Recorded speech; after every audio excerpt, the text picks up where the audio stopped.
आशा करता हूँ आप सब लोग बहुत अच्छे होंगे। मैं एसके गुप्ता PLS इंस्टीट्यूट में फिर से आपका स्वागत करता हूँ। आज हम लोग बात करेंगे दिल्ली सल्तनत के बारे में, ठीक है। अच्छा, दिल्ली सल्तनत का पहला शासक, अब धीरे धीरे सल्तनत आती कहाँ से है, इसमें कौन कौन से आते हैं, कौन कौन से शासक हैं, कैसे कैसे आए हैं, इन सब चीज़ों के बारे में जानेंगे। कुतुबुद्दीन ऐबक आता है। कुतुबुद्दीन ऐबक ये गुलाम वंश का शासक था। पहले तो हम गुलाम वंश पढ़ेंगे, इसी को इंग्लिश में बोलते हैं स्लेव डायनेस्टी, ठीक है। अब इसके बाद आएंगे गुलाम वंश के संस्थापक थे कुतुबुद्दीन ऐबक। ये 1206 से लेकर के 1210 तक लाहौर में शासनकाल किया। इनका शासनकाल इतने दिन तक ही रहा। फिर महत्वपूर्ण उपाधियां इन्होंने धारण की, गुलाम वंश की स्थापना की कुतुबुद्दीन ऐबक। कुतुब मीनार बनाया कुतुबुद्दीन ऐबक ने। और इन्होंने क्या किया, 2.5 दिन का झोपड़ा भी इन्होंने ही नहीं, सीधा इन्होंने करवाया था। सीधा एक क्वेश्चन पूछ लेता है कि गुलाम वंश का स्थापना कौन था, तो आप बताओगे कुतुबुद्दीन ऐबक। गुलाम वंश कुतुब मीनार किसने बनवाया, तो कुतुबुद्दीन ऐबक ने। हालांकि ये पूरा तो नहीं करवा पाया था, पूरा तो करवाता इल्तुतमिश, लेकिन क्या है, निर्माण शुरुआत तो इसी ने करवाया था, तो इसलिए इसको ही माना जाता है कुतुब मीनार किसने बनवाया, तो इसी का नाम आता है। अच्छा, 2.5 दिन का झोपड़ा का निर्माण इन्होंने ही करवाया था। फिर उसके बाद लाख बख्श के नाम से ही इनको भी इन्हीं को जाना जाता है। फिर आते हैं इनके बाद आते हैं इल्तुतमिश कब आए, तो 1210 में, और यही इनके दामाद थे, और इन्होंने 1210-1236 तक राज किया। लगभग 26 वर्ष तक इन्होंने राज किया। और फिर तुर्की शासन का वास्तविक संस्थापक इन्हीं को माना जाता है। सुल्तान की उपाधि इन्होंने धारण की और दिल्ली को राजधानी बनाया। और चहलगामी का गठन का, चहलगामी मतलब 40 लोगों का दल होता था, ठीक है। तो ये चहलगामी पद्धति का इन्होंने ही क्या किया था, गठजोड़ किया था, गठन किया था। रजिया सुल्तान इल्तुतमिश के जस्ट बाद, रजिया सुल्तान जो है वो आती है, वो इनकी बेटी होती है। और ये 1236 से लेकर के 1240 तक ज्यादा साल तक रहे, क्योंकि लोगों ने इसका विरोध किया। 4 वर्ष तक इसने अपना शासन स्थापित किया। इसने बस एक ही किया कि प्रथम महिला मुस्लिम शासक यही एक केवल बनी भी थी, इसके अलावा कोई और बना नहीं। फिर उसके बाद आते हैं, अगला शासक बनता है गयासुद्दीन बलबन। गयासुद्दीन बलबन भी इसी के शासनकाल में था। ये 1266 से लेकर के 1287 तक रहता है। दैवीय राजत्व के सिद्धांत का प्रतिपादन करता है और नौरोजी एवं पाबोस प्रथा को शुरू करता है। अच्छा, फिर आता है खिलजी वंश। गुलाम वंश के बाद आता है खिलजी वंश। खिलजी वंश के बारे में हम जानेंगे। खिलजी वंश का जो है संस्थापक किसको बोलते हैं, जलालुद्दीन फिरोज खिलजी। और ये कब आया था, ये जिसका शासनकाल जो होता है 1290 से लेकर के 1296 तक था। और इसके बाद जस्ट आएगा अलाउद्दीन खिलजी। अलाउद्दीन खिलजी का क्या बोला जाता है, इसका नाम था गुरशास्प के नाम से भी क्वेश्चन आपसे पूछ सकता है, गुरशास्प के नाम से किस शासक को जाना जाता है, तो आप बताओगे अलाउद्दीन खिलजी को। अलाउद्दीन खिलजी का शासन काल था 1296 से 1316 तक ईस्वी तक। इसने काम क्या क्या किए, काम तो बहुत बेहतर किए, चलो देखते हैं। बाजार नियंत्रण इसने किया। नगद वेतन जैसा आज के डेट में कोई काम करता है उसको नगद वेतन मिलता है, तो उसका व्यवस्था भी किसने करवाया था, अलाउद्दीन खिलजी ने। और फिर घोड़ों को दागने की प्रथा, मतलब दागने से ये पता चलता था कि घोड़े कौन सी कहाँ के हैं, किसके हैं घोड़े, मतलब घोड़ों को पहचानने का एक तरीका था, ठीक है। और उसके बाद इसको बोलते थे, घोड़ों को दागने से इससे पता चल जाता था। और उसके बाद इसने अलाई दरवाजा बनवाया। सीरी का किला इसने ही निर्माण करवाया था, कौन, अलाउद्दीन खिलजी। फिर आता है तुगलक वंश। तुगलक वंश का संस्थापक होता है गयासुद्दीन तुगलक। ये आता है 1320 ईस्वी में, और 1325 ईस्वी में गद्दी पर से उतर जाता है। और भारत का तुगलक वंश का संस्थापक यही है। भारत में पहली नहर अगर निर्माण करवाए, पूछता क्वेश्चन, पहली नहर किसने निर्माण करवाया था, तो आप सीधा बोलेंगे कि क्या कहते हैं, गयासुद्दीन तुगलक ने भारत में पहली नहर का निर्माण करवाया। मोहम्मद बिन तुगलक इसके बाद आता है, इसका नाम था जौना खान के नाम से भी जाना जाता है। ये 1325 से लेकर के 1351 तक रहता है।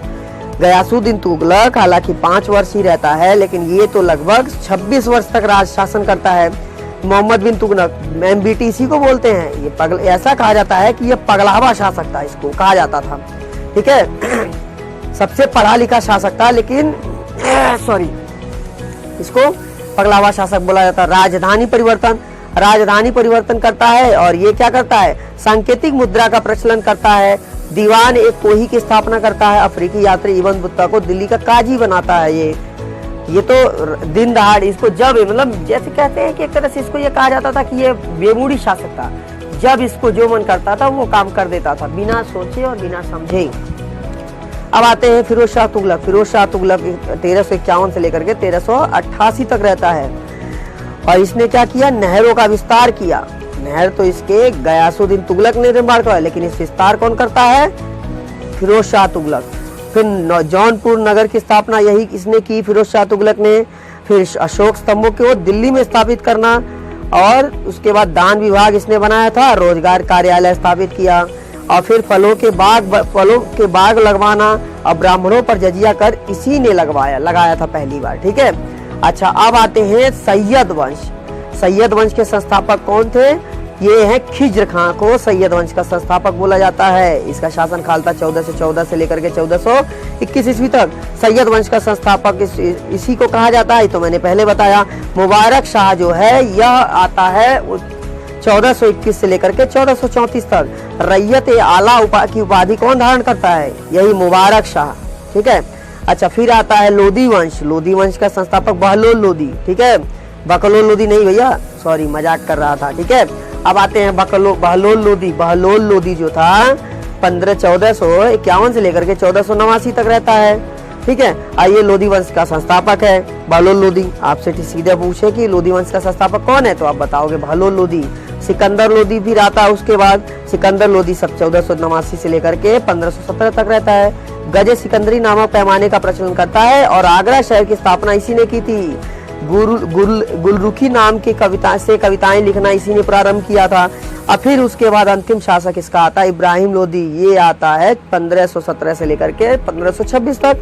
अब ये अंतिम शासक होता है और पानीपत के युद्ध में बाबर से पराजित हो जाता है। अब बाबर का एंट्री हो जाएगा। अब बाबर जब आएगा ना, तो इसके बाद यहाँ पर क्या करता है, अपना शासन स्थापित करेगा। अब आपको अगर याद करना है तो कैसे याद करोगे भैया, तो इसको याद करोगे गुड़ खाक तसले में, तो गुड़ से गुलाम वंश, खा से खिलजी वंश, तसले त से तुगलक वंश और स से सैयद वंश।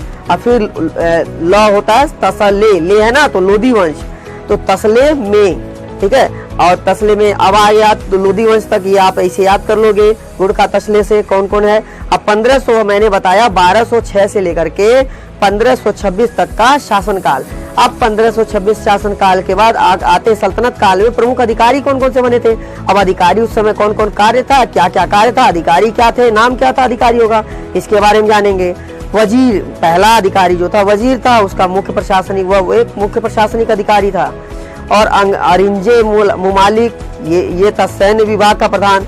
इंशा ए मुमालिक, ये पत्राचार विभाग का प्रधान था। वकील दर, यह शाही महल और सुल्तान की व्यक्तिगत सेनाओं का अधिकारी था। बरीद ए मुमालिक, जो ये गुप्तचर विभाग का प्रधान था। काजी जो था न्याय विभाग का प्रधान तो होता था। और सद्र उस सदूर, यह धर्म एवं दान के विभाग का प्रमुख था। अच्छा, फिर अब आते हैं मुगल वंश। ये अब आएगा मुगल, अभी तो हमने दिल्ली सल्तनत पढ़ा, अब हम मुगल वंश के बारे में पढ़ेंगे। मुगल वंश की स्थापना जो होती है बाबर करता है। अब बाबर आता कब है, 1526 में भैया। तो 1526 में इसने क्या करता है, 1526 में जब आता है तो इब्राहिम लोदी को हराता है और उसके बाद क्या करता है, उसके बाद जो है ये अपना शासन स्थापित करेगा और 1526 से लेकर के 1530 तक यह रहता है। तो ये 1530 तक रहेगा और फिर उसके बाद इसके बाद आएगा इसका बेटा हुमायूं 1530 से लेकर के 1556 तक। और फिर 1556 से लेकर के 1605 तक रहता है अकबर। ठीक है, अकबर का शासनकाल सबसे बेहतर माना जाता है, ऐसे कहा जाता है। ठीक है, और फिर 1605 से लेकर के 1627 ईस्वी तक जहांगीर आएगा। और फिर जहांगीर के बाद आता है 1627 से लेकर के 1658 ईस्वी में शाहजहां। और फिर शाहजहां के बाद 1658 से लेकर के 1707 तक औरंगजेब रहता है। इसके बाद तो भैया पतन हो जाता है ना मुगल साम्राज्य का। अच्छा, मुगल कालीन प्रमुख युद्ध जो थे वो थे, पानीपत का प्रथम युद्ध था। फिर 1526 में ये लड़ा गया, खानवा का युद्ध।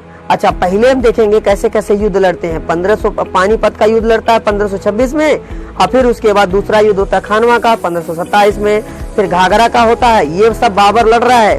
फिर 1529 में 29 में लड़ता है, और फिर चौसा का युद्ध लड़ता है 1539 में।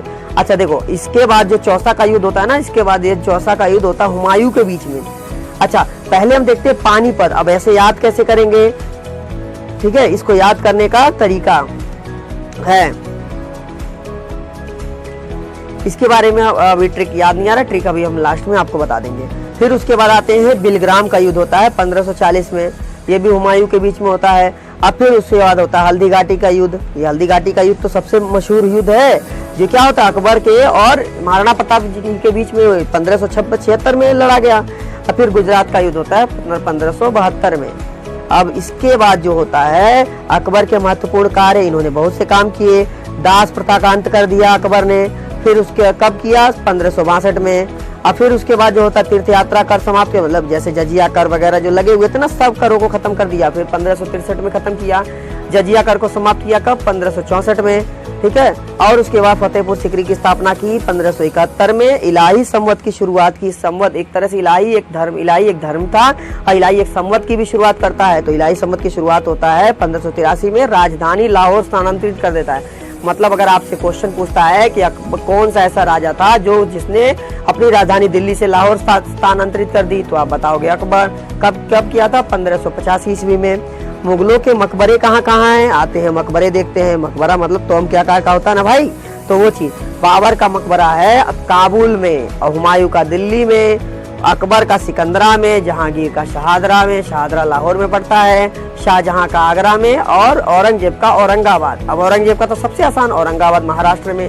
देखिए, दो लोगों का जो है मकबरा बाहर, भारत के बाहर है, जो प्रेजेंट टाइम में आज के डेट में भारत में नहीं है। ये जहांगीर का और उसके बाद बाबर का तो काबुल अफगानिस्तान, और शाहदरा जहांगीर का शाहदरा में है, लाहौर। ये लाहौर तो मालूम है पाकिस्तान में पड़ता है।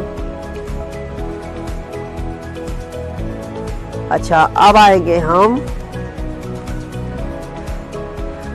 कुछ सल्तनत के मुगल कालीन स्थापत्य के बारे में जानेंगे। अब स्थापत्य क्या क्या है, कैसे कैसे है, आते हैं देखते हैं। कुतुब मीनार जो है कुतुबुद्दीन ऐबक ने, आते हैं देखते कौन कौन वास्तुकार, कौन था संरक्षण। भैया ये एक तरह से आप एक बात जान लीजिए कि अच्छा ये बताओ, ये क्वेश्चन बहुत जबरदस्त होता है कि अगर कोई भी राजा अपने, जैसे आगरा किला और उसके बाद जो है 2.5 दिन का झोपड़ा और उसके कुतुब मीनार, ये बनवाया क्यों जाता। देखो एक चीज था, एक प्रतीक होता था ये। जिस तरह से कोई राजा अपना विस्तार होता था, विस्तार जब बढ़ाता था ना, तो वहां पर अपना एक प्रतीक रख देता था कि हमने ये चीज बनवाया है, और यहाँ तक हम दूर स्थित कहीं पर भी बैठे हो, लेकिन हमारा जो है राज्य साम्राज्य जो है फैला हुआ यहाँ तक है। तो ये एक तरह से प्रतीक, मतलब कब्जा कह सकते हैं, ठीक है।